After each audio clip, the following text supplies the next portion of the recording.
Hi all. నేను మీకు ఈ ఎపిసోడ్‌లో దధీచి మహర్షి వెముకల్ని ఉపయోగించి వజ్రాయుధాన్ని చేసి దాంతో వృత్రాసురుడిని చంపారు కదా! ఆ కథని, దాని తర్వాత అసలు సముద్రాలన్నీ ఎలా ఇంకిపోయాయి, ఆ కథని, దాని తర్వాత మళ్ళీ గంగావతరణ వల్ల ఆ సముద్రాలన్నీ ఎలా నింపబడ్డాయి, అసలు గంగావతరణ అంటే స్వర్గంలో ఉన్న గంగాదేవి భూమి మీదకి ఎలా వచ్చింది, దాంట్లో శివుని పాత్ర ఏంటి అనేది ఈ 3 స్టోరీలయితే మీకు చెప్పడానికైతే ట్రై చేస్తానన్నమాట. సో, వీడియో చివరి వరకైతే చూడండి. ఫస్ట్ మనం ఎందుకు ఈ 3 చెప్తున్నాను అనంటే, ఈ 3 స్టోరీలు ఒకదానికి లింక్డ్ అనమాట. ఓకేనా? సో, ఫస్ట్ ఏం జరుగుతుందనంటే, వృత్రాసురుడైతే ఉంటాడు. ఇంకా మనందరికీ తెలిసిందే కదా! అసురులు ఏం చేస్తారనంటే, గొప్ప గొప్ప వరాలన్నీ పొందేస్తారనమాట. దాని తర్వాత ఏం చేస్తారంటే, ఇంకా వాళ్ళు చెడ్డ పనులన్నీ చేస్తూనే ఉంటారు. అలాగే ఈ వృత్రాసురుడు కూడా ఏం చేస్తాడంటే, ఒక వరాన్నయితే పొందేసేసి, ఇంకా ముల్లోకాలనైతే ఇబ్బంది పెడుతూ ఉంటాడనమాట. దాని తర్వాత ఏం చేస్తారంటే, దేవతలందరూ బ్రహ్మదేవుడి దగ్గరికెళ్ళినప్పుడు, అప్పుడు బ్రహ్మదేవుడు ఏం చెప్తాడంటే, ఇలాగా భూమి మీద దధీచి అనే గొప్ప మహర్షి అయితే ఉన్నారు. ఆయన దగ్గరికెళ్ళి ఫస్ట్ మీరేం చేయాలనంటే, ఆయన దగ్గర ఒక వరం కావాలి అన్నట్లుగా కోరండి. ఆయన ఖచ్చితంగా దానికి ఒప్పుకుంటాడు. దాని తర్వాత మీ ఎముకలు కావాలి అన్నట్లుగా అడగండి. ఆ ఎముకలతో అంటే 6 కొమ్ములు ఇలాగ ముందుకి ఇలా వజ్రాయుధానికి కొమ్ములు ఉంటాయి చూడండి. అలా 6 కొమ్ములు వచ్చేలాగా ఒక వజ్రాయుధాన్ని తయారు చేసి ఆ ఎముకలతో అప్పుడు మీరు యుద్ధానికైతే వెళ్ళండి. ఆ ఆయుధం వృత్రాసురుడిని చంపుతుంది అన్నట్లుగా అయితే బ్రహ్మదేవుడు అయితే చెప్తాడనమాట. మీకు ఈ స్టోరీ ఏంటి అనంటే అరుంధతిలో సిమిలర్‌గా ఉంటది. అరుంధతి స్టోరీ వచ్చేసేసి ఈ స్టోరీని బేస్ చేసుకొని తీసుకునిందనమాట. ఓకేనా? దాని తర్వాత ఏం చేస్తారనంటే దేవతలందరూ దధీచి మహర్షి దగ్గరికైతే వెళ్తారు. వెళ్ళిన తర్వాత ఇలా ఫస్ట్ ఏం చేస్తారంటే ఆయన్ని పొగిడి ఆయన దగ్గర వరం కావాలని కోరుకుంటారనమాట. అప్పుడు ఏం చేస్తాడంటే దధీచి మహర్షి, సరే మీకేం వరం కావాలి అడగండి దేవతలారా అని అడిగినప్పుడు అప్పుడు అసలు విషయం అయితే చెప్తారనమాట. అప్పుడు దధీచి మహర్షికి అంటే అంతా తెలిసొచ్చిన తర్వాత ఆయన గొప్ప మహర్షి కదా! సో, ఆయన ఏం చేస్తాడనంటే ఆయనకింకా అంటే తను చేయాల్సిన విషయం ఏంటో తనకు అర్థమైపోయేసేసి తన శరీరాన్ని అయితే వదిలేస్తాడనమాట. అంటే చనిపోతాడనమాట. శరీరాన్ని వదిలేయడం ఆత్మ. ఓకేనా? దాని తర్వాత ఏం చేస్తారంటే ఆయన వెముకలను తీసుకొని విశ్వకర్మ దగ్గరికెళ్తారనమాట. అక్కడికెళ్ళిన తర్వాత అప్పుడు విశ్వకర్మ ఏం చేస్తాడంటే వజ్రాయుధాన్ని అయితే నిర్మిస్తాడనమాట. చాలా శక్తివంతమైంది. అంటే మన పురాణాల్లో లేకపోతే మన చరిత్రలో చెప్పుకుంటే త్రిశూలం, సుదర్శన చక్రం తర్వాత వజ్రాయుధాన్ని కూడా చాలా దగ్గర చాలా స్పెషల్‌గా మెన్షన్ చేస్తున్నారనమాట. ఎందుకంటే అది ఒక స్పెషల్ అస్త్రం కాబట్టి. ఓకేనా? అంటే త్రిశూలం, సుదర్శన చక్రం లాగా. ఓకేనా? సో, ఏమవుతుందనంటే అలాగా ఆ ఆయుధం అయితే దొరుకుతదనమాట. ఇక్కడ ఈ వృత్రాసురుడు ఏం చేస్తాడంటే కాలకేయులు అనే కొంతమంది రాక్షసులు కాలకేయులు వాళ్ళందరిని సోల్జర్స్‌గా పెట్టుకొని వృత్రాసురుడు అయితే ఉంటాడనమాట. అప్పుడేం చేస్తాడంటే ఇంక దేవతలందరూ వచ్చేసేసి రాక్షసుల మీద యుద్ధం అయితే ప్రకటిస్తారనమాట. అప్పుడు ఇంకా దేవేంద్రుడు మిగతా దేవతలందరూ వచ్చి ఎంతోమంది కాలకేయుల్ని చంపేసేసి వృత్రాసురుడిని కూడా వజ్రాయుధంతో అయితే చంపేస్తాడనమాట. సో, అలాగా వృత్రాసురుడైతే దధీచి మహర్షి యొక్క ఎముకలతో చేసిన వజ్రాయుధం చేత చంపబడ్డాడు. దాని తర్వాత ఏమైపోయింది, ఈ కాలకేయులు ఉన్నారు చూడండి రాక్షసులు చాలా మంది, వాళ్ళంతా మిగిలిపోతారనమాట. వాళ్ళకి ఎలా చేయాలో అర్థం కాదు, ఎక్కడికెళ్ళాలో అర్థం కాదు. దిక్కుతోచక వాళ్ళేం చేస్తారంటే సముద్రం ఒడ్డు లోపల ఎన్నో స్వరంగాలన్నీ ఉంటాయి చూడండి. లోపల చిన్న చిన్న లోతులు ఆ ప్రదేశాలన్నీ ఉంటాయి కదా! అక్కడికెళ్ళి దాక్కుంటారనమాట. దాక్కొని వాళ్ళేం చేస్తారనంటే అంటే వాళ్ళకి అర్థమైపోతదనమాట. తపస్సులు, గొప్ప గొప్ప యాగాలు వీటన్నిటి వల్లే భూమంతా అంటే అన్నీ నడుస్తూ ఉన్నాయి. వాటన్నిటిని మనం ముందు చెడగొట్టాలి అన్నట్లుగా వాళ్ళు ఒక ప్లాన్ యేసుకుంటారనమాట. సో, దాని తర్వాత ఏం చేస్తారనంటే వాళ్ళు సముద్రం లోపల ఉంటూనే పగలంతా సముద్రం లోపలే ఉంటారంట. రాత్రి పూట వాళ్ళ శక్తి అధికమైనప్పుడు భూమి మీదకొచ్చి యజ్ఞవాటికల్ని, గొప్ప గొప్ప తపస్సు చేసే మునులని వాళ్ళందరిని చంపి తినేయడం, యజ్ఞవాటికలన్నిటిని నాశనం చేయడం, అక్కడికొచ్చే గొప్ప మునులందరిని చంపేయడం, ఈ పనులన్నీ చేయడం సాగుతదనమాట. దాని తర్వాత మళ్ళీ దేవతలెళ్ళి ఈసారి ఎవరి దగ్గరికెళ్తారంటే మహావిష్ణువు దగ్గరికైతే వెళ్తారు. ఇలాగా వాళ్ళు రాక్షసులు నీళ్ళలో ఉండి ఇలా చేస్తున్నారు అన్నట్లు చెప్పంగానే, అప్పుడు మహావిష్ణువు ఏం చేస్తారనంటే ఆ నీటిని మొత్తాన్ని అంటే తీసుకొని అంటే తాగగలిగే ఒకే ఒక్క శక్తి ఎవరికుంది అనంటే అగస్త్యుడికైతే ఉంది. మీరు అగస్త్యుడి దగ్గరికెళ్ళి ఆ నీటన్నిటిని తాగాలి అన్నట్లుగా మీరు చెప్పండి. ఆయన తాగేసిన తర్వాత నీరేముండదు కాబట్టి మీరు లోపలికెళ్ళి వాళ్ళందరిని చంపేయొచ్చు అన్నట్లుగా అయితే ఒక ప్లాన్ అయితే చెప్తారనమాట మహావిష్ణువు. అప్పుడు వీళ్ళేం చేస్తారనంటే దేవతలందరూ కలిసి అగస్త్యుడి దగ్గరికైతే వెళ్తారనమాట. అగస్త్యుడి దగ్గరికి వెళ్ళిన తర్వాత ఈ విషయాలన్నీ చెప్పంగానే అగస్త్యుడు దానికి అంగీకరిస్తాడనమాట. అంగీకరించి ఏం చేస్తాడనంటే వెళ్తాడనమాట. వెళ్ళేసేసి ఏం చేస్తాడంటే అందరికీ చెప్పేసేసి అంత పెద్ద సముద్రాన్ని ఆ నీటిని మొత్తాన్ని తాగేస్తాడనమాట. తాగంగానే ఏమవుతుంది అనంటే ఇంకక్కడ సముద్రంలో అంటే నీళ్ళే ఉండవు ఇంకా మొత్తం నార్మల్ గచ్చయిపోతదనమాట. అప్పుడు రాక్షసులందరిని చంపడానికి మళ్ళీ దేవతలెళ్ళి దొరికిన రాక్షసుని దొరికినట్టుగా వరుసపెట్టి అందరిని చంపేస్తారనమాట. కొంతమందేంటంటే పాతాళంలోకెళ్ళి దాక్కునేస్తారు. మిగతా వాళ్ళందరినైతే చంపేస్తారనమాట. సో, అలా ఏమవుతుంది అనంటే ఈ సముద్రాలన్నీ ఇంకిపోతాయన్నమాట. వాటన్నిటిని తాగేస్తాడు. ఎవరు?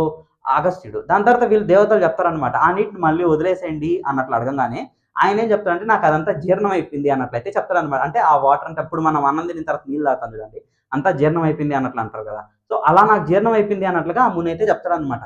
దాని తర్వాత వీళ్ళకి మళ్ళీ ఏం చేయాలో అర్థం కాదనమాట. దాని తర్వాత ఇలా అడగంగానే అప్పుడు చెప్తారనమాట, భాగీరథుడు అనే ఒక గొప్ప ఆయన వల్ల గంగావతరణ జరిగి ఆ నీటితో సముద్రాలన్నీ మళ్ళీ నింపబడతాయి అన్నట్లుగా అయితే చెప్తారనమాట. సో దాని తర్వాత ఇంక అందరూ వెళ్ళిపోతారనమాట. సో ఇప్పుడు స్టార్ట్ అవుతదనమాట భగీరథుడి కథ. ఏమవుతుంది అనంటే ఇక్ష్వాకు వంశ అంటే ఇక్ష్వాకు వంశానికి సంబంధించినటువంటి గొప్ప రాజు ఎవరు అనంటే సగరుడు. ఓకేనా. సగరుడికి ఇద్దరు భార్యలైతే ఉంటారనమాట. ఆ సమయానికి ఏమవుతుందనంటే త్రిపురాసురుల వధ చేసినటువంటి అంటే మామూలుగా మహాశివుడు ఏం చేస్తారంటే ఉండంగా వీళ్ళు ఏం చేస్తారంటే సగరుడు తన ఇద్దరు భార్యలు వచ్చి మహాశివుడి కోసం గొప్ప తపస్సు అయితే చేస్తారనమాట, పుత్ర ప్రాప్తి కోసం. సో ఏమవుతుంది అనంటే గొప్ప తపస్సు చేయంగానే మహాదేవుడు అయితే వస్తాడనమాట. వచ్చిన తర్వాత ఇలా పుత్రులు కావాలి అన్నట్లుగా అయితే అడుగుతాడనమాట. అప్పుడు మహాదేవుడు ఏం చెప్తాడంటే నువ్వు అడిగిన సమయం మంచి సమయం కాదు, కాబట్టి నీకు ఇప్పుడు నేను ఎలాంటి వరం ఇస్తానంటే ఒక ఒక అంటే ఇద్దరు భార్యలు కదా, ఒక భార్యకు వచ్చి 60,000 మంది బాగా అంటే ఎలా అంటే గొప్ప గొప్ప ఫైటింగ్ స్కిల్స్ ఉండేటువంటి కొంతమంది గ్రేట్ వారియర్స్ అనమాట వాళ్ళు. కానీ ఎలా అంటే వాళ్ళ గుణాలు మంచిగా ఉండవు. ఓకేనా. అలాగా 60,000 మంది ఒక రానికైతే పుడతారు. ఇంకొక రానికి వచ్చేసేసి ఏమవుతుంది అంటే ఒకడే ఒకడు వంశోద్ధారకుడు అయితే పుడతాడు అన్నట్లయితే చెప్పి మహాదేవుడు అయితే వెళ్ళిపోతాడనమాట. దాని తర్వాత కొద్ది సంవత్సరాలు అయిన తర్వాత ఆ ఒక్కరానికి ఒక కొడుకైతే పుడతాడనమాట. ఇంకొకటి ఏమవుతుంది అనంటే అతని పేరు అసమంజసుడు. ఓకేనా. ఇంకొకరికి వచ్చేసేసి ఏమవుతుందంటే ఒక పెద్ద సొరకాయ పుడతదనమాట. ఆ సొరకాయతో ఏమవుతుంది అనంటే రాజుకి ఏం చేయాలో అర్థం కాక దాన్ని తీసుకెళ్ళి బయట పడేయాలనుకుంటాడు. ఇక్కడ మనకి అంతకుముందు మహాభారతంలో టెస్ట్ ట్యూబ్ బేబీ లాగా ఉంటుంది చూడండి. ఆమె నుంచి వచ్చిన ఒక మాంసపు ముద్దని 100 భాగాలుగా చేస్తారు కదా. సో ఇలాగే ఆ సొరకాయ లోపల ఉండే విత్తనాలన్నిటిని సేమ్ వీళ్ళు కుండ లోపల పెట్టి భద్రపరుస్తారనమాట. అలాగా 60,000 మంది అయితే వాళ్ళైతే పుడతారనమాట. దాని తర్వాత ఏమవుతుందనంటే సగరుడు ఒక గొప్ప అశ్వమేధ యాగాన్ని అయితే చేస్తాడనమాట. అశ్వమేధ యాగం ఏంటి అనంటే అశ్వం ఎంతవరకు వెళ్తుందో ఆ రాజ్యంలో ఉండే రాజు అశ్వాన్ని పట్టుకుంటే ఈ రాజుతో ఓడించాలి. లేదనంటే ఆ రాజ్యానికి సామంత రాజుగా ఉంటానన్నట్లు ఒప్పుకోవాలన్నమాట. అలా అశ్వమేధ యాగం చేస్తున్నప్పుడు అదన్నీ తిరిగి తిరిగి ఇక్కడ మీరు గమనిస్తే సముద్రాలు ఆల్రెడీ ఇంకిపోయి ఉన్నాయి కదా. ఎందుకనంటే అగస్త్యుడు మొత్తం నీటినన్నిటిని తాగేశాడు. సో సముద్రాలు ఇంకిపోయి ఉన్నాయి కాబట్టి అదేం చేస్తుందనంటే సముద్రం లేదు కదా, ఆ ఒడ్డు నుంచి అలా కిందకి వెళ్ళిపోయి పాతాళంలోకి అయితే వెళ్ళిపోతుందన్నమాట ఆ అశ్వం. వీళ్ళు 60,000 మంది అంతా తిరుగుతారనమాట. ఎక్కడా కనిపిదు. మళ్ళీ వాళ్ళ నాన్న దగ్గరికి అయితే వస్తారు. వచ్చిన తర్వాత సగరుడు ఏం చెప్తాననంటే మీరు ఏమైనా చేసుకోండి, నాకు ఆ అశ్వం కావాలి, అశ్వం లేకుండా మళ్ళీ వెనక్కి రాకండి అని చెప్పి పంపించేస్తాడనమాట. వాళ్ళందరూ అలా పాతాళంలోకి వెళ్ళి తోవుకుంటూ పాతాళంలోకి వెళ్ళిన తర్వాత అక్కడ చూస్తే అక్కడైతే అశ్వం అయితే ఉంటదనమాట. అక్కడ ఇంకొక ముని ఉంటాడనమాట. ఎవరు అనంటే కపిలుడు అనే ఇంకొక ఆయన అయితే ఉంటాడనమాట. ఏమవుతుంది అనంటే వీళ్ళందరూ ఏం చేస్తారంటే చెప్పా కదా వాళ్ళకి గొప్ప ఫైటర్సే కానీ వాళ్ళకి గుణాలు మంచివి కావు అన్నట్లుగా చెప్పాను కదా. సో వీళ్ళు ఏం చేస్తారనంటే ఆ కపిలుడిని తిట్టేసేసి ఆ అశ్వాన్ని అయితే తీసుకోవాలని ముందుకెళ్తుంటారు. అప్పుడు ఏమవుతుందంటే కపిలుడి కోపం వస్తుంది అనమాట. కోపం వచ్చి ఏం చేస్తాడంటే గట్టిగా తన అంటే తపశక్తిని అంతటిని ఉపయోగించి 60,000 మందిని భస్మం చేసేస్తాడనమాట. సో వాళ్ళు 60,000 మంది అక్కడే భస్మం అయిపోయారు. దాని తర్వాత ఏమవుతుందంటే కొద్ది రోజులకి ఆ విషయం తెలిసిన తర్వాత మహారాజుకి ఏం చేస్తానంటే ఇందాక నేను ఒక్క కొడుకు పుట్టాడని చెప్పాను చూడండి, అతని కొడుకు ఇంకొకడు ఉంటాడనమాట అంశుమంతుడు అని. అతన్ని పంపిస్తారనమాట, మనవడిని పంపిస్తారు కిందకెళ్ళి ఆ అశ్వాన్ని తీసుకురావాల్సిందిగా కిందకి వెళ్తాడనమాట. ఆ పాతాళంలోకి వెళ్ళి ఆయనకి కపిలుడికి గొప్పగా సత్కారాలు చేసి దాని తర్వాత ఇలా అడుగుతాడనమాట, ఇలా మా రాజుగారు ఆ అశ్వాన్ని తీసుకురమ్మన్నారు అన్నట్లు అడిగినప్పుడు ఆయన సంతోషించి అశ్వాన్ని అయితే వదిలేస్తాడు. కానీ దాని తర్వాత ఏంటంటే వీళ్ళందరికీ ముక్తి కూడా ఇవ్వండి, ఎలాగో భస్మం అయిపోయారు కదా వీళ్ళందరికీ ముక్తి ఇవ్వండి అన్నట్లు అడిగినప్పుడు అప్పుడు చెప్తాడనమాట, మీ వంశంలో పుట్టే భగీరథుడు గంగని కిందకి తెచ్చి ఆ గంగ నీళ్లు వీళ్ళందరి మీద ప్రవహిస్తేనే వీళ్ళందరికీ ముక్తి కలుగుతుంది అన్నట్లయితే చెప్తాడనమాట. దాని తర్వాత అతనికి అక్కడికైతే వెళ్ళిపోతాడు అనమాట. దాని తర్వాత తను ఎంతో ట్రై చేస్తాడు గంగని తీసుకురావడానికి. భాగీరథుడి వరకు వెయిట్ చేయడం ఎందుకు, నేనే ఏదో ఒక ట్రై చేద్దామని చెప్పి. కానీ తన వల్ల కాదన్నమాట. దాని తర్వాత అతని కొడుకు దిలీపుడు కూడా చాలా వరకు అయితే ట్రై చేస్తాడనమాట. దిలీపుడు వల్ల కూడా కాదు. దాని తర్వాత భగీరథుడు అనే ఇంకొక రాజకుమారుడు అయితే పుడతాడనమాట దిలీపుడికి. భగీరథుడు ఏం చేస్తాడంటే వాళ్ళ పూర్వీకులకి జరిగిన ఈ విషయాలన్నీ తెలిసిన తర్వాత చాలా గొప్ప తపస్సు చేసి హిమాలయాలకు వెళ్ళి చాలా గొప్ప తపస్సు చేసి గంగాదేవిని అయితే మెప్పిస్తాడనమాట. గంగాదేవిని మెప్పించిన తర్వాత అలా గంగాదేవి ప్రత్యక్షం అవగానే ఇలాగ మీరు అంటే భూమికి రావాలి తల్లి అన్నట్లుగా చెప్పి ఇలాగ మా పూర్వీకులకి మీరు అంటే ఎలా అంటే వాళ్ళందరికీ పుణ్యం కలిగేలా చేయాలి, వాళ్ళందరికీ సద్గతులు ప్రాప్తించేలా చేయాలి అన్నట్లయితే అడుగుతాడనమాట. దానికి గంగాదేవి అంగీకరించి ఏం చెప్తుందనంటే నా వేగాన్ని ఓకేనా, నా వేగాన్ని తట్టుకునే శక్తి భూమికి లేదు, నా వేగాన్ని తట్టుకునే శక్తి ఎవ్వరికీ కూడా లేదు, ఒక్క శంకరుడికి తప్ప. కాబట్టి శంకరుడు ఉంటేనే దీనికి ఒక సమాధానం దొరుకుతుంది అన్నట్లయితే చెప్తుంది అనమాట. ఇప్పుడు భగీరథుడికి మళ్ళీ ఇంకొక విషయం వస్తుంది. ఏంటంటే ఇంత గొప్ప తపస్సు చేసి గంగాదేవిని మెప్పించిన భగీరథుడికి మహాదేవుడు లేకపోతే పని జరగదనమాట. దాని తర్వాత తను ఏం చేస్తాడంటే మళ్ళీ మహాదేవుడి కోసం ఇంకొక గొప్ప తపస్సు అయితే చేస్తాడనమాట. అప్పుడు మహాదేవుడు ప్రత్యక్షమైన తర్వాత అప్పుడు మహాదేవుడికి ఇది కూడా చెప్తాడనమాట. అప్పుడు మహాదేవుడు ఏం చేస్తాడు అనంటే, సరే గంగాదేవిని నేను నా తల మీద ధరిస్తాను, నా శిరస్సు మీద ధరించి ఆమె వేగాన్ని అంతటిని నేను ఆపుతాను, దాని తర్వాత ఆమెను కొద్దిగా జలలాగా వదులుతాను అన్నట్లయితే మహాదేవుడు అయితే భగీరథుడికైతే వరం ఇస్తాడనమాట. దాని తర్వాత ఏమవుతుందంటే మహాదేవుడు హిమాలయాల్లో వచ్చి ఇలా కూర్చుంటాడు అనమాట. తన జటలన్నింటినీ వదిలేసేసి, ఆ జటలు ఉంటాయి చూడండి వాటన్నిటిని జుట్టుని అంతటిని వదిలేసేసి కూర్చున్నప్పుడు అప్పుడు మళ్ళీ ఏం చేస్తాడంటే భగీరథుడు గంగాదేవిని ప్రార్థిస్తాడు అనమాట కిందకి రావాల్సిందిగా.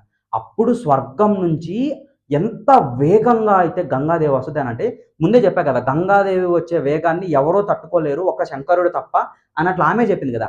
అంత వేగంగా వచ్చి శివుడి తల మీదకి అయితే ఇక్కడికైతే వస్తుంది అనమాట. ఇలా రావంగానే ఏం చేస్తాడంటే శివుడు చాలా గొప్పగా అంటే ఎలా అంటే తన శక్తిని అంతటిని ఉపయోగించి, అంటే అంత శక్తిని ఉపయోగించడు, శివుడికి అంత శక్తి ఉంటుంది కాబట్టి తన శక్తిని ఉపయోగించి ఏం చేస్తాడంటే గంగాదేవిని తల మీదే చుట్టేస్తాడు అనమాట. సో మనందరికీ తెలుసు గంగాదేవి ఎప్పుడు శివుడి తల మీదే ఉంటుంది. దాని తర్వాత తన జటలో కొంచెం ఒక్కదాన్ని మాత్రం కొంచెంగా తీసి అక్కడి నుంచి గంగాదేవి వచ్చేలాగైతే చేస్తాడనమాట. అంటే గంగాదేవి వేగాన్ని మొత్తాన్ని ఇక్కడ ఆపేసేసి గంగాదేవిని మొత్తం ఇక్కడ బంధించేసి ఇక్కడ నుంచి కొంచెం కొంచెంగా గంగాదేవిని అయితే ఒక దారను మాత్రమే వదులుతాడనమాట. సో అలా కిందకైతే దార వస్తూనే ఉంటుంది గంగాదేవి దార. అప్పుడు ఆమె అడుగుతుంది అనమాట, నేను ఎక్కడికి వెళ్ళాలో నన్ను అంటే గైడ్ చెయ్యి అన్నట్లయితే అడుగుతుంది అనమాట. అప్పుడు వాళ్ళ పూర్వీకులు ఎక్కడున్నారో అక్కడ వరకు తనైతే తీసుకెళ్తాడనమాట. ఆ గంగాదేవి ప్రవాహం వల్ల సముద్రాలన్నీ మళ్ళీ నిండిపోతాయి. పాతాళంలోకి వాటన్నిటికి నీళ్లు వెళ్ళబట్టి ఏమవుతుందనంటే వాళ్ళ పూర్వీకులందరికీ సద్గతులైతే ప్రాప్తిస్తాయన్నమాట. సో ఇది గైస్ గంగావతరణ ఇలా జరిగింది చూడండి. ఒకదానికి ఈ మూడిటికి ఒకదానికి లింక్ ఉందన్నమాట. వృత్రాసురుడి వల్ల అంటే దధీచి మహర్షి ఎముకల వల్ల వృత్రాసురుడు చనిపోయాడు. వృత్రాసురుడు ఉండే సోల్జర్స్ అంతా కిందకెళ్ళి ఇలా చేయడం వల్ల అగస్త్యుడు ఆ నీటినన్నిటిని తాగడం వల్ల వాళ్ళందరినీ దేవతలు చంపగలిగారు. మళ్ళీ ఆ సముద్రాలన్నీ నిండడానికి గంగావతరణ అయితే జరిగిందనమాట. సో ఇవన్నీ ఒకదానికి లింక్డ్ అనమాట. మూడు చిన్న చిన్న స్టోరీస్ అనమాట. హోప్ మీ అందరికీ నచ్చిందని అనుకుంటున్నాను. ఈ ఇన్ఫర్మేషన్ మీకు బాగా నచ్చితే ఒక లైక్ అయితే చేయండి. Thank you all, by.